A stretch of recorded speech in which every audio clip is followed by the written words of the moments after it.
Hello everyone and welcome back to Module 4. And before we get into Module 4, I wanted to tell you about what happened and what I was talking about in Module 3 because this is so funny. And in that module, I was talking about our fears and how we feel we're not good enough. And what I said was I wanted to let go of the fear of perfection and feeling that everything had to be perfect. And so if I made a mistake, then I'm human and I make mistakes, as I'm sure most of you do. And I'm just the same as you, just that I'm perhaps a little bit further on along the journey, along the path, because I've been doing this for so long. Anyway, what I was talking about was my fear of doing video and how much this is outside my comfort zone, but that I wanted to do it so much that I pushed through the fears, and here I am doing it. But what was really strange was that I realized that I kept saying, I really don't like doing video and I hate doing video and I'm dreading doing video and so on. And I've said that to so many people and my clients as well for quite some time now. And I noticed that I'd also been saying it during filming this course.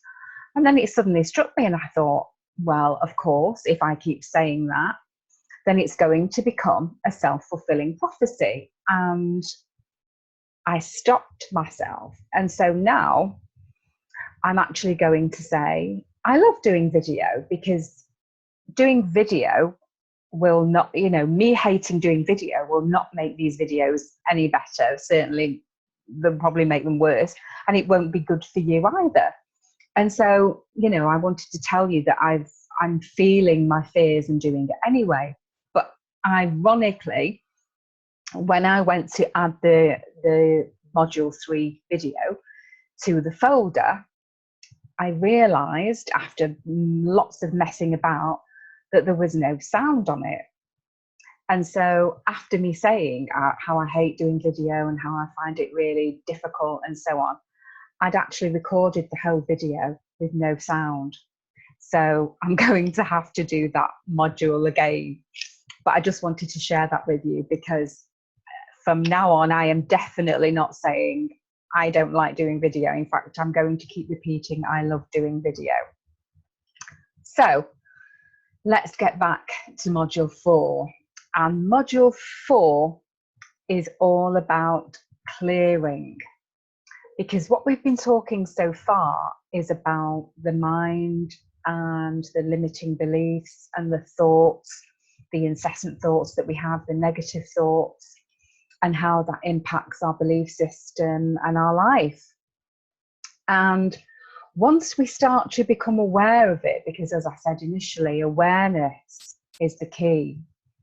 Because if we don't know something's happening, we're completely powerless to change it. But once we become aware of it, then we start to notice it and then we can start to change it. And so in this module, I want to talk to you about clearing out, starting to clear out those limiting beliefs, because it's like, you can't, you wouldn't want to put fresh cream on top of a pile of old junk and eat that, would you? You'd want to clean out the bowl first and perhaps have some lovely fruit in there before you'd actually start to eat it. And so it's the same really with our mind. If you think of our mind as being like a garden, we need to pull out all the weeds, and the weeds are the limiting beliefs, the destructive beliefs, the fear of failure, the fear of not being good enough, the fact that we have to think that we think we have to be absolutely perfect in every way, and it's not true. We don't. So what we have to do is, before we start installing the new positive beliefs, we have to recognize that the beliefs and the thoughts that are limiting us, and then we go about clearing them. And so this is what I want to talk to you about in this module. And so I have prepared a PowerPoint presentation and I'm going to share that with you. and talk you through how to go about clearing your beliefs. So let's see if I can do this time. And there we are. Let me see if I can get that to full screen for you.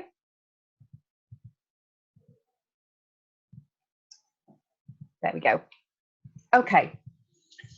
So module 4, the clearing begins.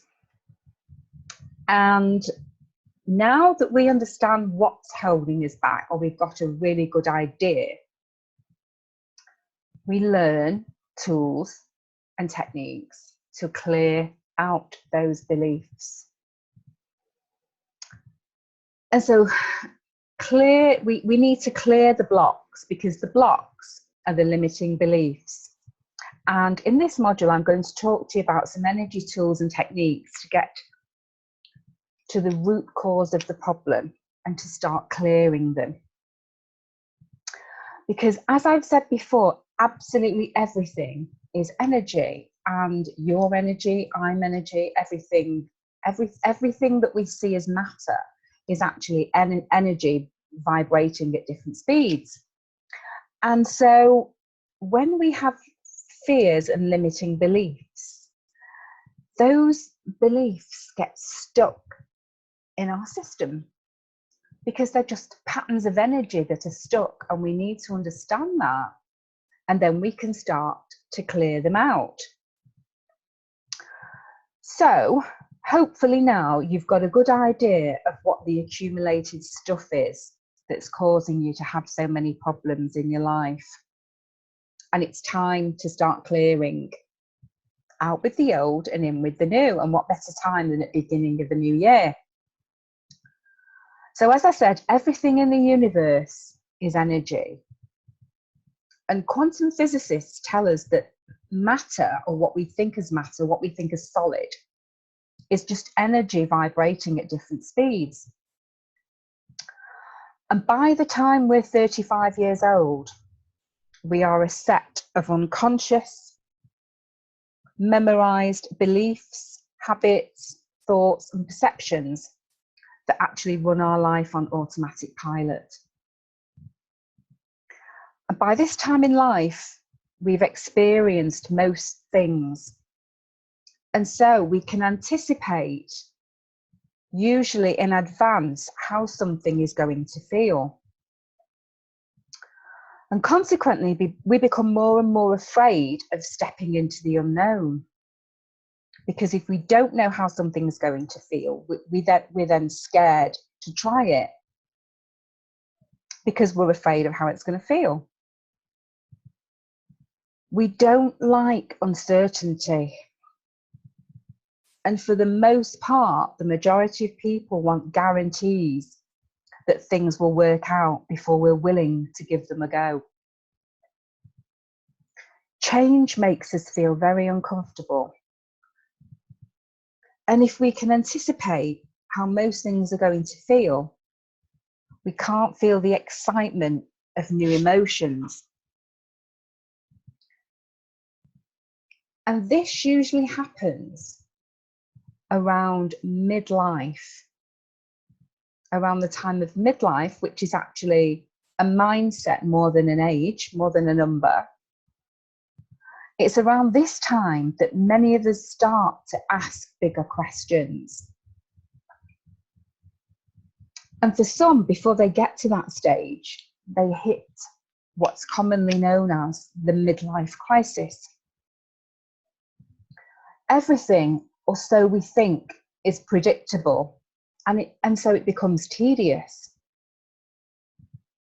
And certain people at this time look for different interests and habits to get their kicks, to get a bit of excitement. Some people may end up having affairs, or experiment with drugs, or they completely want to make a new circle of friends, or they buy a sports car or a new wardrobe, or change their image in some way. For others, me included, well, I guess it started much earlier for me. They begin to wonder what life is all about. They begin to wonder why they're here and what they're meant to do in the world. And my guess is that if you're attracted to this summit and this course, that you're one of those people. And at this point in life, many women and men, they notice that they're miserable and dissatisfied with a lot. They think, God, is this all there is? There's got to be more to life than this. How many times do you hear people say that? Sadly, for some people, life is miserable because that's the prison they've created in their own mind and they can't see a way out of it.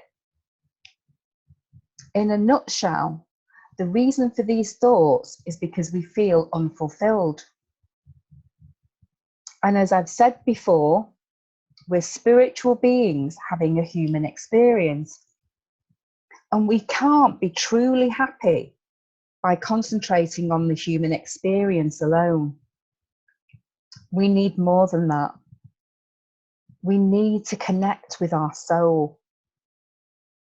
And this need is born in each and every one of us. We're so much more than just our body. In fact, that is the lesser part of who we are. Real happiness comes from inside. It's not something you get, it's something you are. You can't buy it or trade for it. It has to come from within you. And no one else can give it you for very long anyway. And at this moment, you may not believe that, especially if you're suffering some loss or heartbreak, but I can assure you, it's true for all of us. Many people look to external things in the hope that will bring them happiness. Some people are addicted to shopping or alcohol or drugs or whatever it is. But I can assure you that connecting to your inner being and finding your purpose in life will bring you endless joy. And in my experience, nothing compares to that.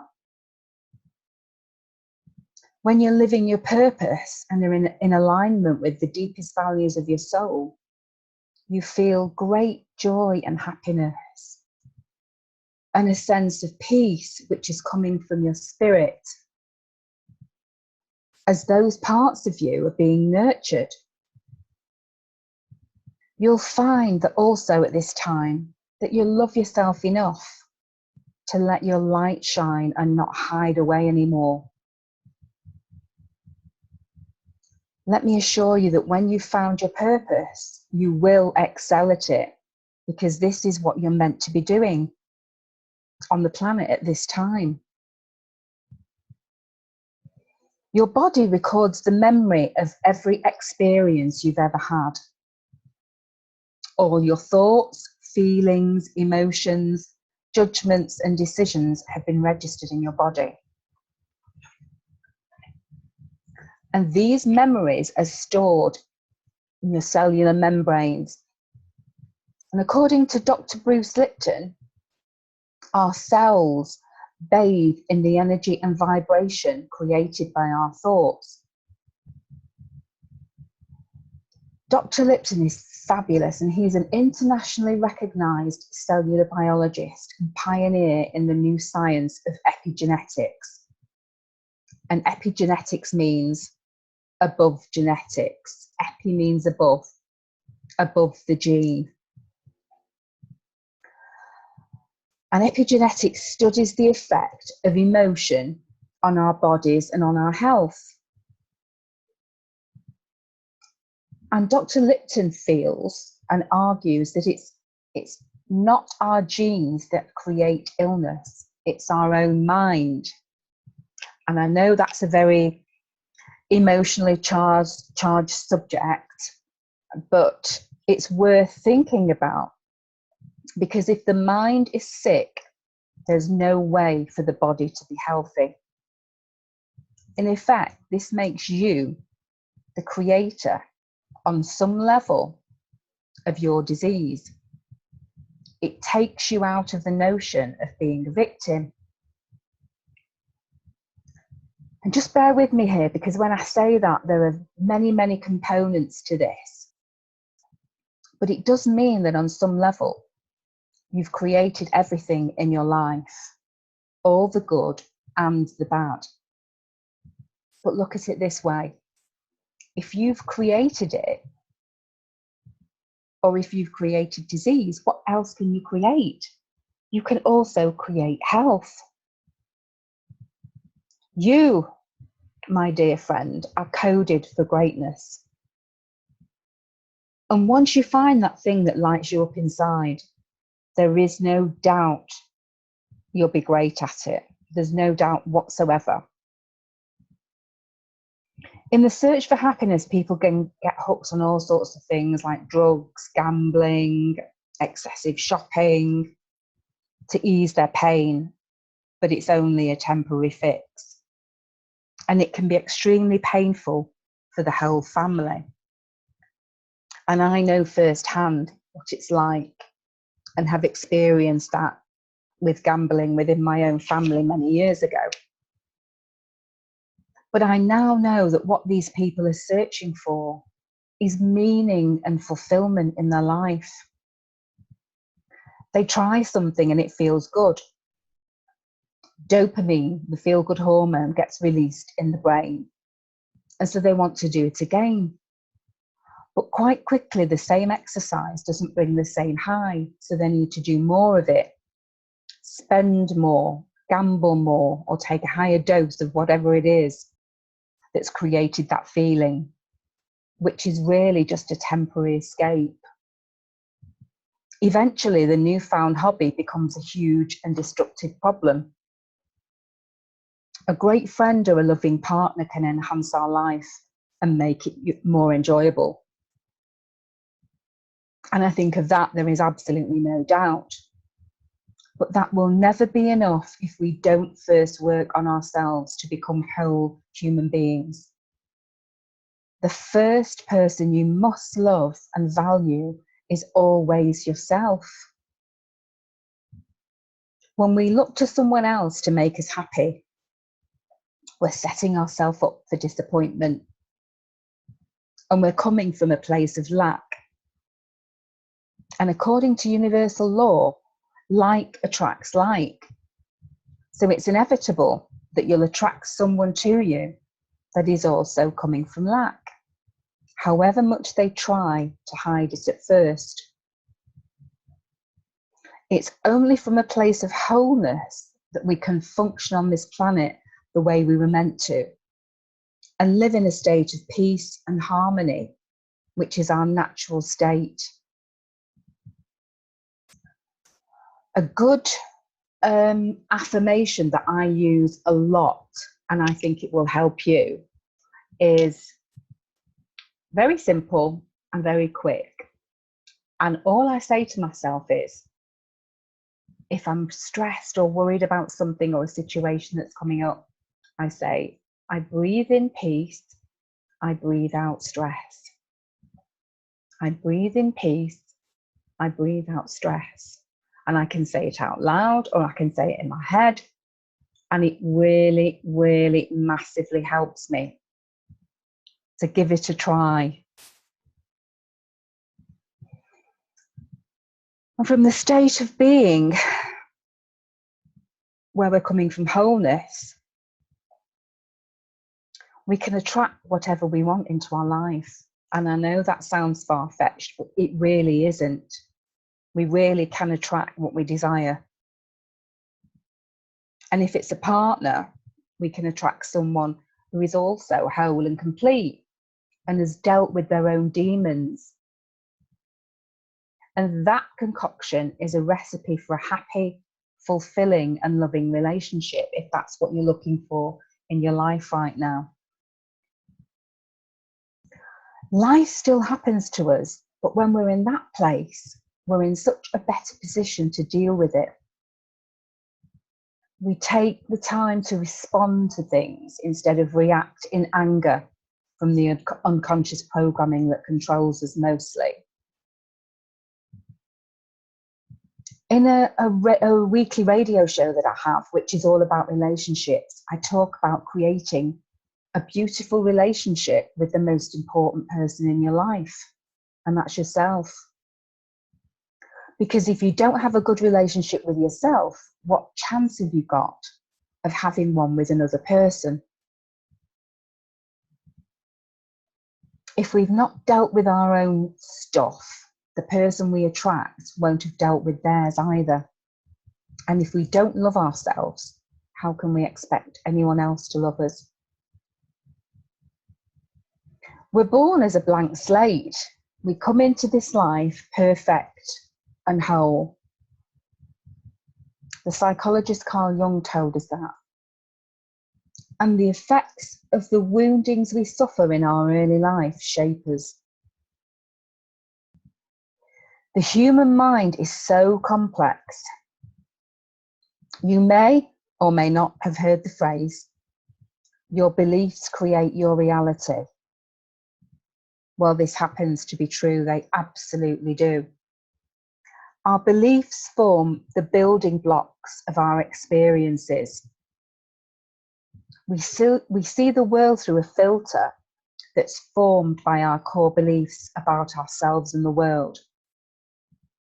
And if you want to know what your beliefs about yourself are, take a look at your life.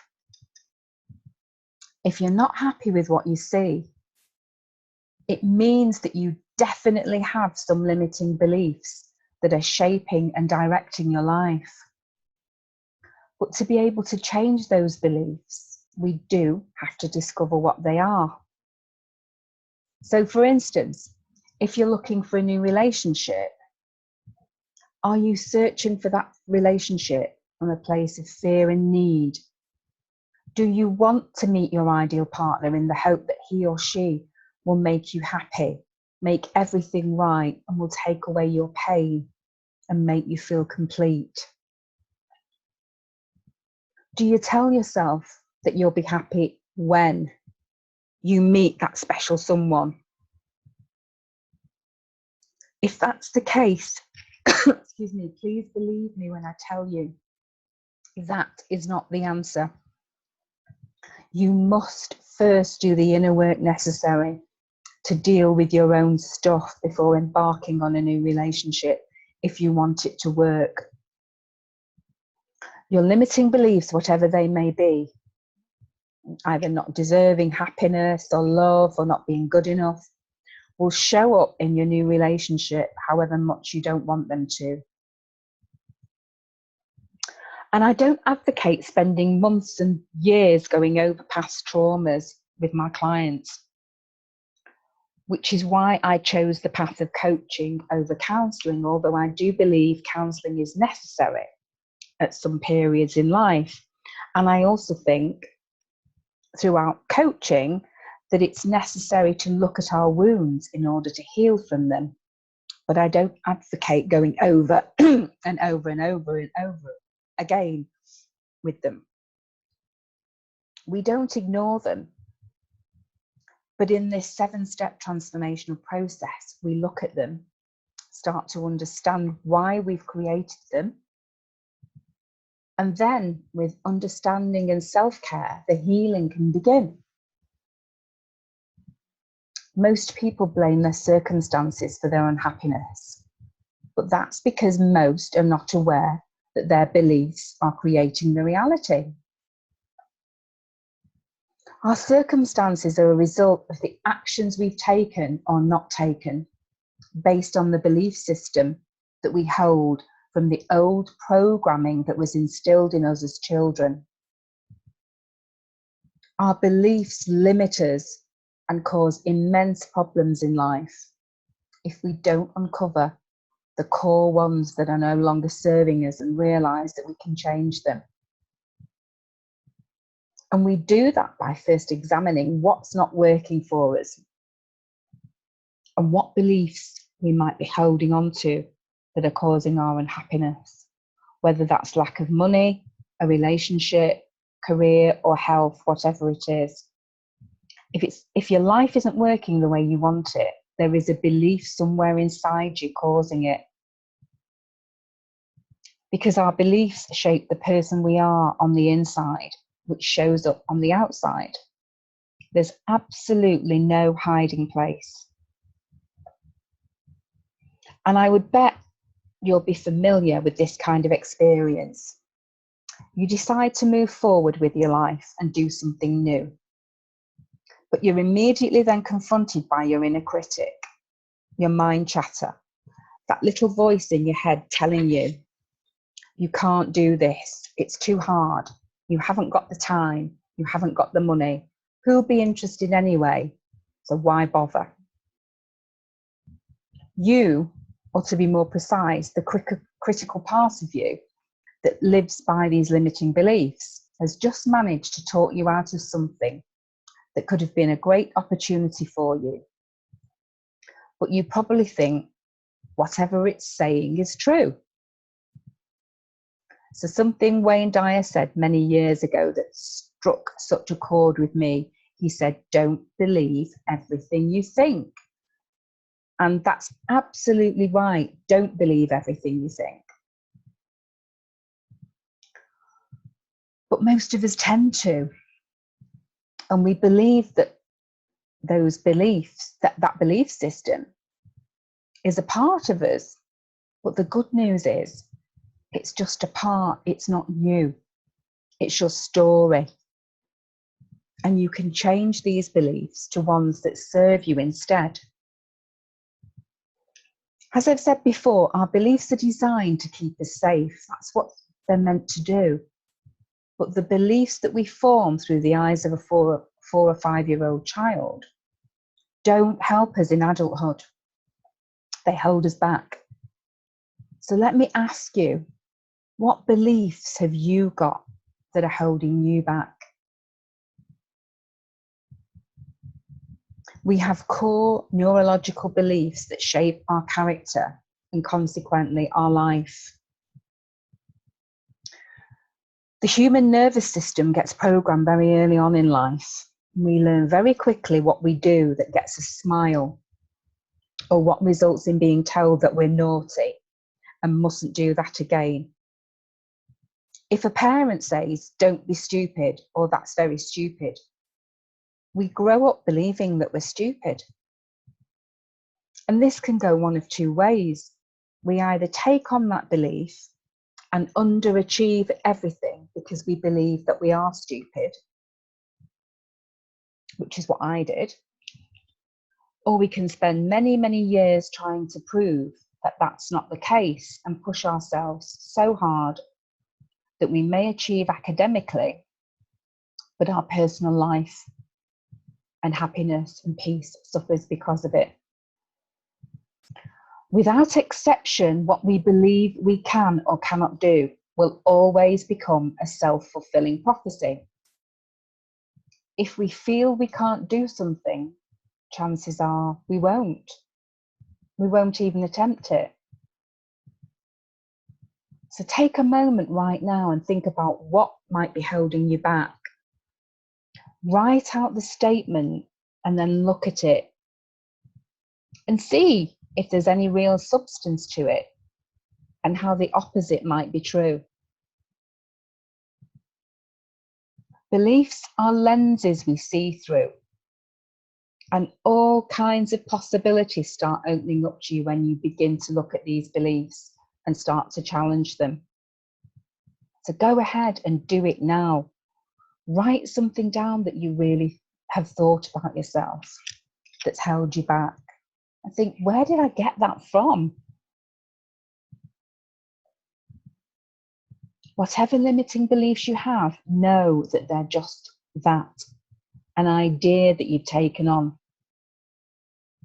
And here's an uncomfortable truth. Every limitation, block, and barrier you experience are produced by limiting beliefs inside you. But I just want you to be clear about something. There is no blame here. It's absolutely not your fault. It's the same for all of us because we're all programmed from birth. And you adopt your beliefs for a good reason at the time, But if your life's not the way you want it, they're obviously not helping you now. Just take a look at how you relate to other people. What do you wish you had in your life? Examine your lack of belief in your capabilities to have those things, because that belief is exactly the thing that's keeping them from you. Notice how often you use should and ought to in your life. That's your inner critic again, telling you you're wrong. Listen carefully to what you say to yourself on a daily basis, and write out any conflicts that you're seeing or having in your life, and ask yourself, are you blaming the outside world? If you believe you're capable of making a change, you can. You can start developing the strategies that will enable you to do that. So what beliefs do you hold that limit you now? Beliefs are based on memories, and memories are mostly made up. They're just your perception at that time. And everyone has their own perception of reality. That's why when two people go to a party, one person can think it was the best thing ever and absolutely love it, and the other person can hate it and is counting the minutes until they can go home. But they're both at the same event. So how does that work? It's because we see everything through our own perception of reality. And when you realize a belief doesn't hold any power over you, it's amazing that pattern will no longer run in your life once you decide to let it go. The voice of the inner critic may seem very real to you, and it is, but that doesn't mean you've got to listen to it. Just the same as our well-meaning friends that we call on for advice. We don't have to listen to them either. Because our friends and family mean well, but no one knows what's best for you more than you.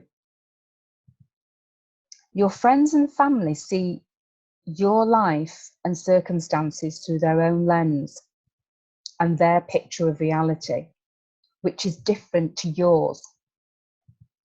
So start to build that muscle of self-trust and know that you are more qualified than anyone to make decisions about your life.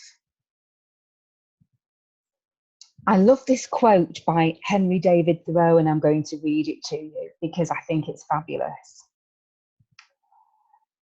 I know of no more encouraging fact than the unquestionable ability of man to elevate his life by a conscious endeavour.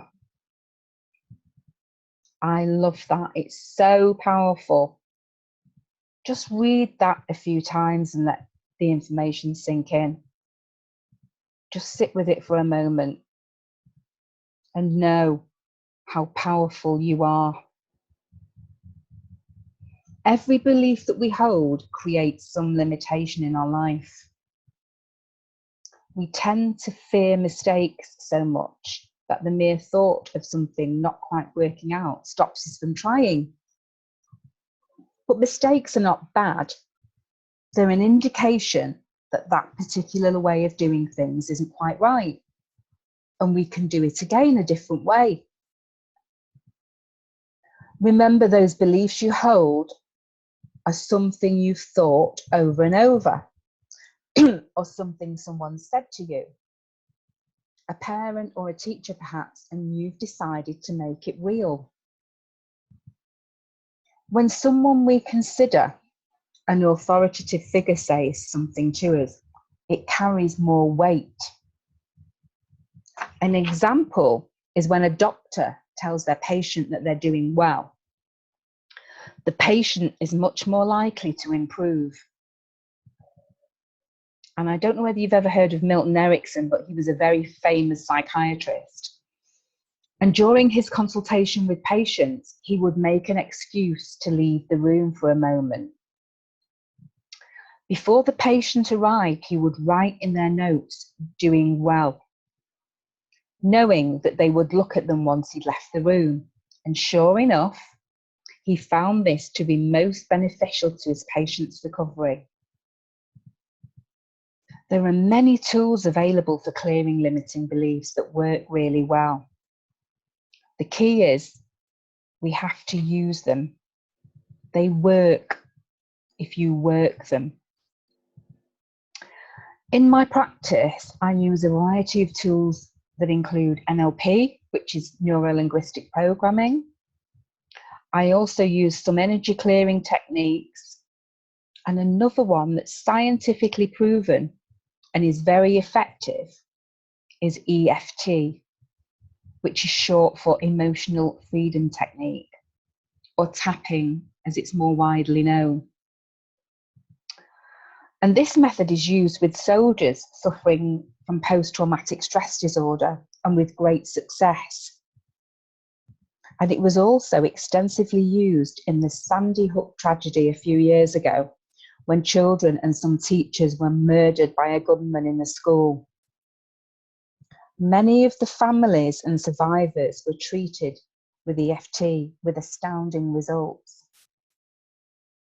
And every time we face some kind of trauma, the experience of this gets stored and trapped in our body. Because we have an energetic body as well as a physical body. And just like a big dark cloud, as we begin to realize that we're not our story, our limiting beliefs start to disperse and the dark clouds disappear to allow the sun to shine through. As we go through the process of clearing, these stuck, dense energy patterns get released. When we do this, we immediately begin to feel lighter. And it's at this point we start to feel more connected to our intuition. We may start to feel or hear messages from our higher self. The more we learn to trust ourselves and our judgment, the stronger the connection becomes. The higher self is the self that exists on the spiritual plane and is always trying to reach out to you. When we're living as a fragmented being, a fragmented soul, we cannot receive those messages. We're on a lower vibrational frequency and unable to hear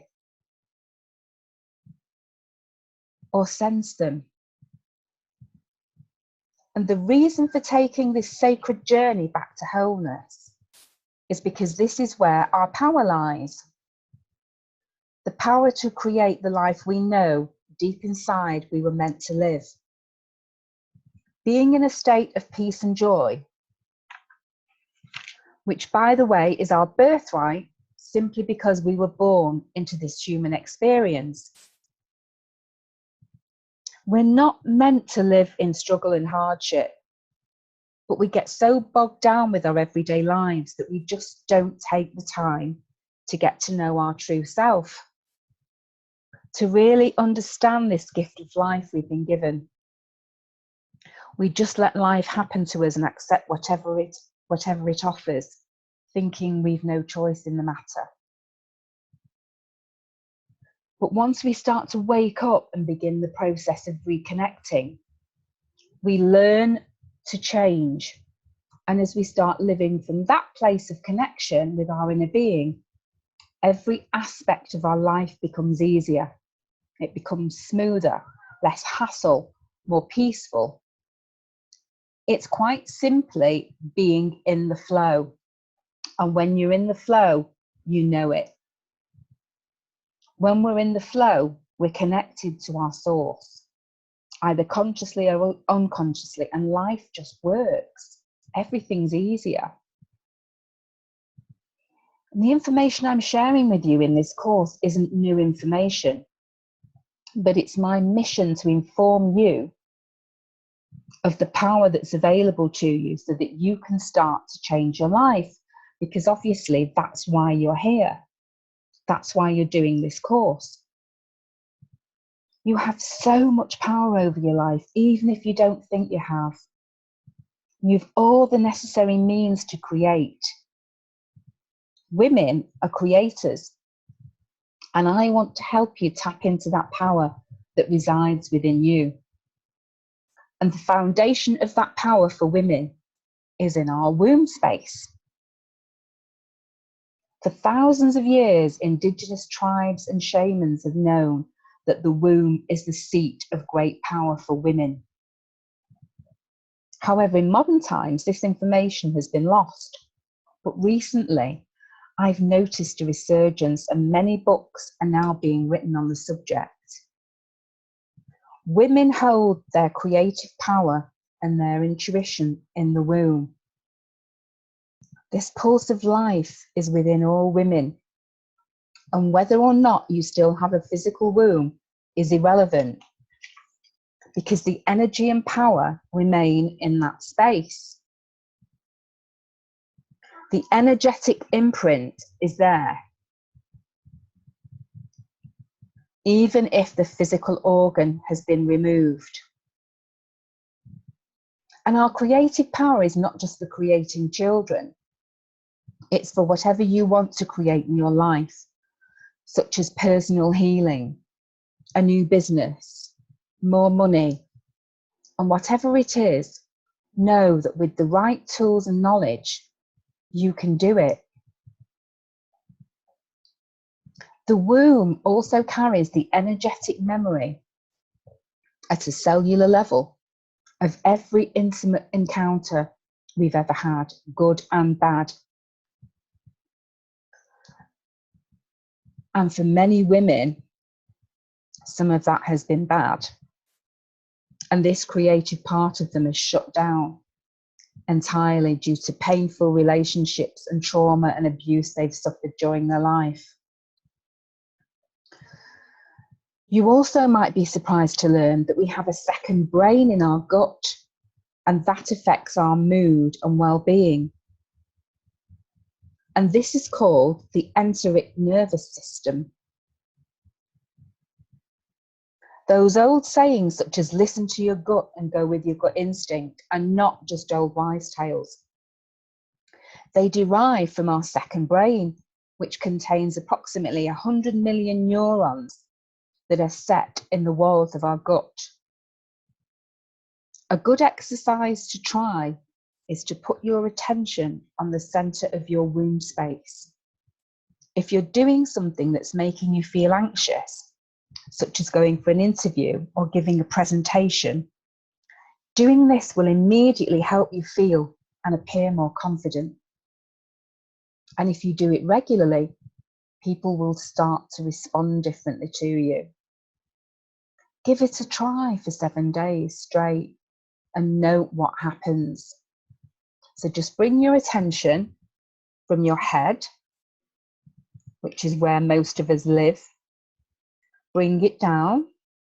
Notice it coming down, traveling down the torso into the heart space, and then follow the energy and keep your attention all the way down into your womb space. And keep it there for a while. And when you're interacting with people, and notice how you feel and how they will react differently to you.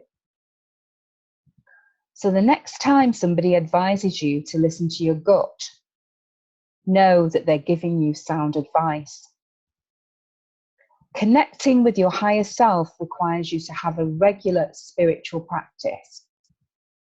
So choose something that feels right for you.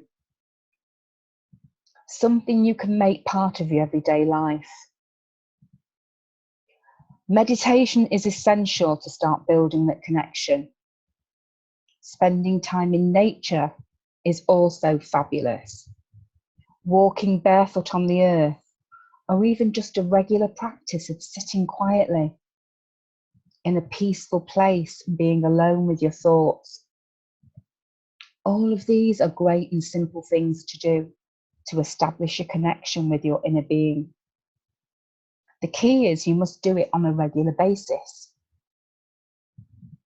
We do not go to the gym and then when we feel happy with our fitness level think, oh, well, I've reached my goal. I don't need to bother anymore, do we? We know that we've got to keep it up. And to obtain emotional and spiritual fitness, the same kind of commitment and dedication is necessary. Perhaps begin with a simple mindfulness practice. Just notice your thoughts and then let them float by as if on a cloud in the sky. The purpose of doing this is to bring your mind into stillness. I know it's not easy to do. It takes practice and perseverance, but it can be done and is well worth the effort. I don't know whether you can hear my cat crying. So I do apologise if I've gone off track a little bit. My cat Dalton is crying. He wants some food, I think. But going back to what I was saying, once you start to feel better, that will give you the motivation to continue. If you set your intention to connect with your higher self, this will allow you to be open to whatever messages you may receive. And I find journaling a great way of getting in touch with my higher self. And I have a regular conversation with my soul, which I find incredibly cathartic. It provides me with a feeling of peace and clarity. It may feel odd at first and seem as if you're giving these messages to yourself. And this is completely normal. Just keep going. Get a piece of paper, a blank piece of paper, and write S for soul, and I write A for Angela, so you will write whatever your initial is. And then ask a question, and then keep writing. Just keep writing until you stop and see what messages are coming through. Messages may come through a feeling or a thought, but don't judge, just write it down in your journal. And if you don't succeed at first, keep at it. Eventually, you will make that connection. I know from my experience that this will happen for you too, if you persevere, just as it has for many of my clients and myself included. And I can't recommend this practice strongly enough. Making that connection to your higher self is one of the best things you can do for yourself. And doing self-work is essential if you want to reach your potential and truly be at peace. The other thing I wanted to talk to you about, which I touched on briefly, is EFT, the Emotional Freedom Technique. And that's where Emotional Freedom Technique is where we tap on pressure points on the face. So you start with the eyebrow, and then the corner of the eye, on the cheekbone, under the nose, under the chin, just on the collarbones there, under the arm, just on the line where your bra is, and on the crown of your head. And this is like acupuncture without the needles, and it actually shifts the energy around your system. And so what I'm going to do is I'm going to leave a PDF for you in the course with some statements to say as you're doing the tapping. And one of them is, whatever it is you say, so you can say something like, even though I feel anxious at the moment, I completely and utterly love myself. Even though I feel anxious, I completely and utterly love and trust myself. Even though I'm feeling anxious, I completely and utterly love and trust myself. You can make up a statement, but I'm going to put a PDF together for you to give you the statement, and then you can just adapt that to whatever issue you're dealing with at the moment. So that's EFT. And the other thing I wanted to mention was an old Hawaiian practice called Ho'oponopono. And that's quite a mouthful, I know, and maybe you've not heard of it, maybe you have, but it's absolutely amazing. And that also clears the subconscious programming. And that's really very simple. I'm actually a qualified, a certified practitioner of Ho'oponopono. And all that you do is you keep repeating, you take 100% responsibility for everything that's happening to you in your life. And what you do is you keep on repeating, I'm sorry, please forgive me, I love you, and thank you. Doesn't matter what order you say the words in, you just keep saying them, and you keep repeating them to yourself, either out loud or in your mind, over and over and over again. And it's an absolutely incredible practice. And to tell you quite quickly that there's he was a psychiatrist, I think, or a psychologist in Hawaii, and this particular psychiatrist was working in a hospital in Hawaii, which was a place for the criminally insane. And he actually healed the patients without ever having had sessions with them. He didn't speak to them. He didn't do anything. All he did was look at their case notes and repeat those words. And I know this sounds completely crazy and very, very far-fetched, but his name is Dr. Hu Len, and Google it. The psychologist that cured a ward of the criminally insane without even, consulting with them. It's an amazing practice, and it's been used for thousands of years in Hawaii. And so it's another very good clearing technique that you can use.